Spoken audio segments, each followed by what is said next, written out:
70 বছর বয়স হয়ে গেছে, একদিনও নামাজ পড়েনি।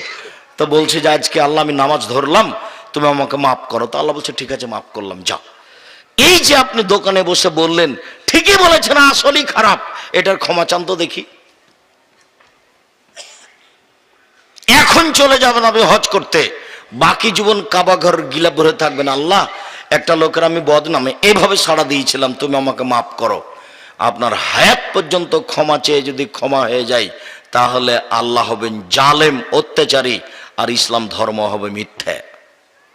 আল্লাহ বলেছেন আমি জালেম নই, ইন্নী হারামতু যুলমা আলাইয়া, আমি আল্লাহ নিজের উপরে জুলুম হারাম করেছি।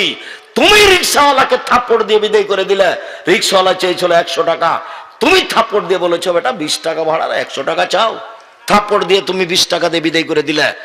আর আমি আল্লাহ ক্ষমা করে দেবো, এই কাজ আমি করি না। রিকশাওয়ালাকে খুঁজে বের করতে হবে, খুঁজে বের করে বলতে হবে রিকশাওয়ালা বুঝতে পারিনি গো, তোমাকে একটা থাপ্পড় মারা হয়েছে, আমাকে মাফ করো। এই কথার পূর্ব পর্যন্ত পৃথিবীর কোথাও এর ক্ষমা নেই। কেউ যদি বলে দেয় ক্ষমা আছে, সে ধর্মই বুঝে না। আমি আব্দুর রাজ্জাক বিন ইউসুফ বুঝে সুঝে বলছি। 88 আগস্টের 20 তারিখ রোজ বুধবার থেকে শিক্ষকতা করি। 88 আগস্টের 20 তারিখ রোজ বুধবার বিকাল 3টে থেকে আমি শিক্ষক। 26 বছর থেকে আমি ফতোয়া লিখে 2 হাতে।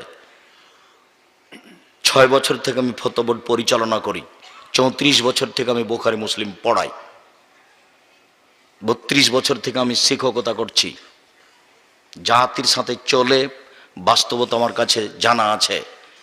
এইখানে আমি এসেছি কোন একজন লোকের বিরুদ্ধে কথা বলে একটা ফতোয়াবাজি করে সমাজে একটা ক্ষতি করে চলে যাব, এটা আমার জীবনে কোনোদিন ঘটেনি,